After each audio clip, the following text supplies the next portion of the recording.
Ya vimos en nuestros temas anteriores vimos acerca del ministerio pastoral, el ministerio de la ordenación de ancianos y diáconos, tal como aparece en la Biblia. Hemos visto el significado de esto y ahora vamos a hablar un poquito acerca de la teología adventista de la ordenación. Y yo voy a tratar de ser lo más sincero posible en cuanto a este asunto, tal como yo lo veo. Tenemos estos dos tipos de ministerios pastorales tal y como aparecen en la palabra de Dios. En la palabra de Dios, en el Nuevo Testamento, aparecen dos ministerios pastorales. Iban codo a codo, hombro a hombro. Unos eran los así llamados ancianos, que podían ser apóstoles, podían ser profetas, pero podían ser gente que era llamado con un don de pastor, pero eran nombrados como ancianos en la iglesia. Ellos tenían una función de liderazgo espiritual, y había otro grupo de hermanos y hermanas, en este caso, que tenían tanta importancia, se los trataba con tanto respeto, podían trabajar en diferentes lugares, eran enviados para predicar, para evangelizar, para bautizar, para administrar la iglesia, y se los llamaba diáconos y diaconisas.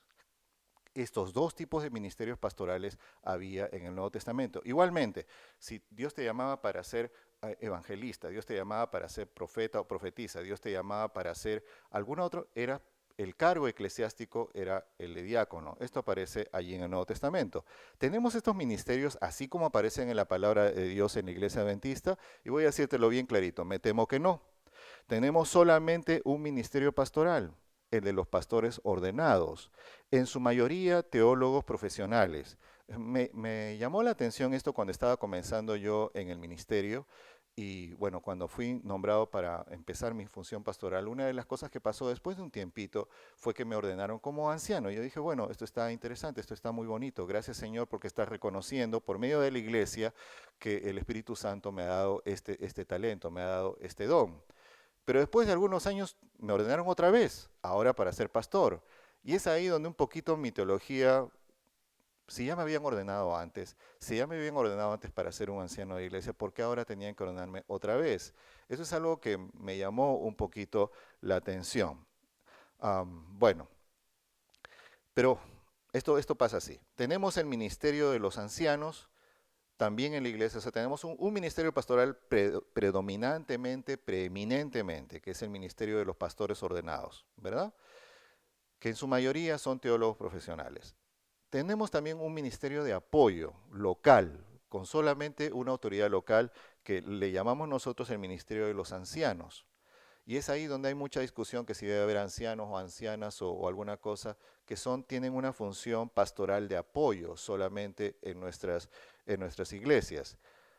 Un anciano no puede no puede ni siquiera bautizar a una persona si no es autorizado, por ejemplo, por la conferencia dentro de la cual él sirve.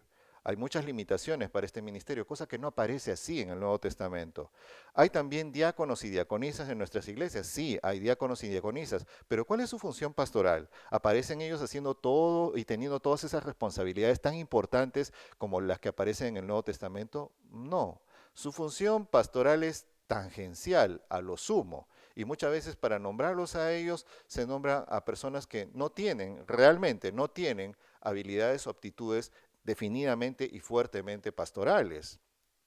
Creo que como iglesia adventista deberíamos sentarnos, revisar detenidamente nuestro entendimiento de lo que es el ministerio pastoral tal como está en el Nuevo Testamento. Y si nosotros procediéramos de esta forma y buscando los elementos, buscando el contenido de la sana doctrina que aparece en el Nuevo Testamento respecto a este tema, si entonces pasamos a regularizar cómo nosotros vamos a organizar la iglesia, el liderazgo espiritual de la iglesia, de, para determinar quiénes tienen funciones pastorales, esto ayudaría muchísimo para solucionar cualquier problema que hubiera en la ordenación.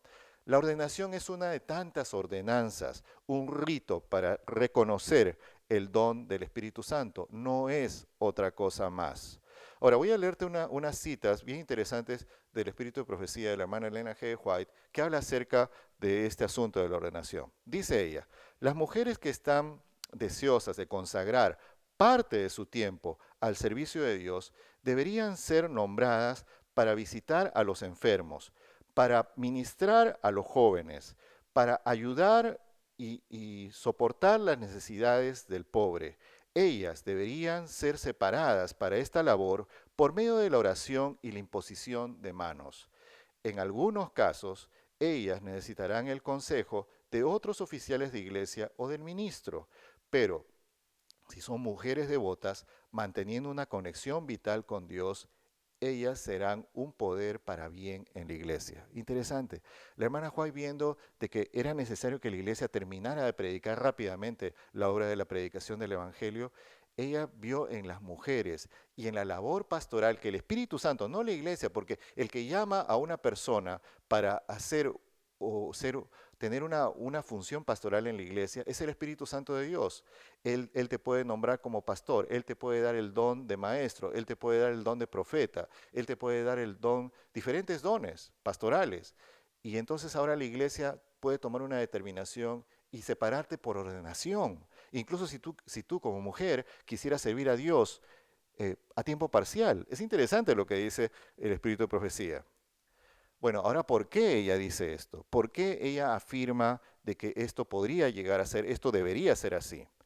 Ah, ella dice una cita que voy a traducírtela también. La estoy traduciendo directamente del inglés. Dice, necesitamos ramificar mucho más nuestros métodos de labor. Ni una mano debería ser atada, ningún alma debería ser ah, desanimada. Ninguna voz debería ser callada, silenciada. Que cada obrero individualmente, privadamente o públicamente pueda ayudar adelante a la gran tarea de la predicación. Pongan las cargas sobre hombres y mujeres de la iglesia para que ellos puedan desarrollarse por medio de la razón del ejercicio y así volverse agentes efectivos en las manos de Dios para la iluminación de aquellos que están en las tinieblas.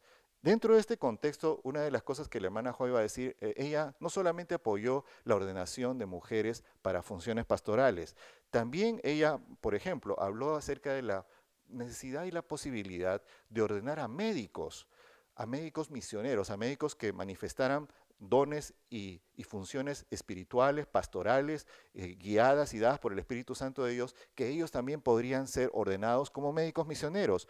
Todo esto, todos estos cargos especializados, ¿te das cuenta de lo que estoy hablando si has visto los dos primeros temas?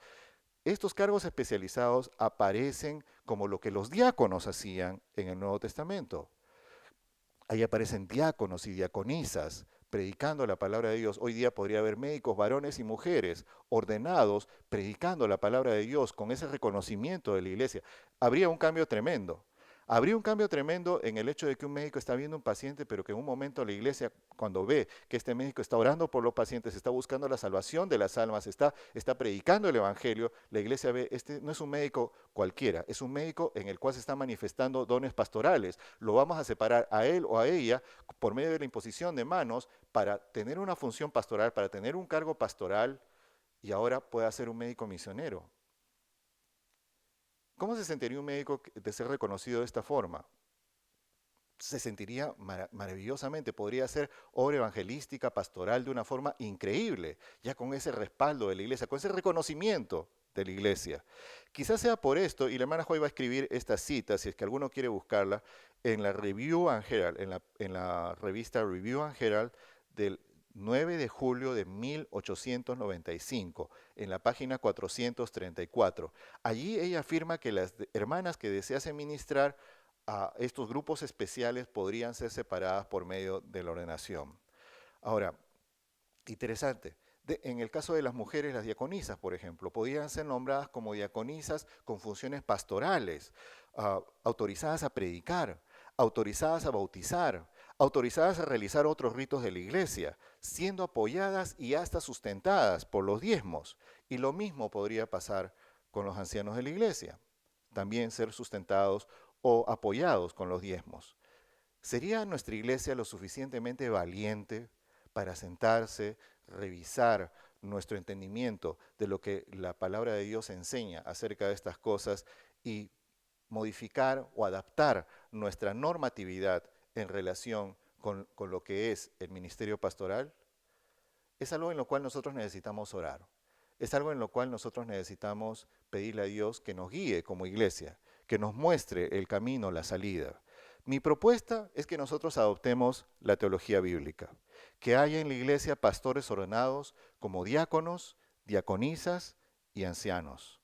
Pueden ser ellos ordenados o dedicarse a tiempo parcial o tiempo completo, tal como dice el Espíritu de Profecía, que tenga su licencia ministerial, que tenga su credencial ministerial. ¿Qué pasaría? En primer lugar, lo que pasaría es que habría un montón más de botas en el campo, un montón más de gente trabajando para Cristo Jesús, apoyados aunque sea un poquito por la iglesia, pero apoyados económicamente. Habría una explosión evangelística sin precedentes.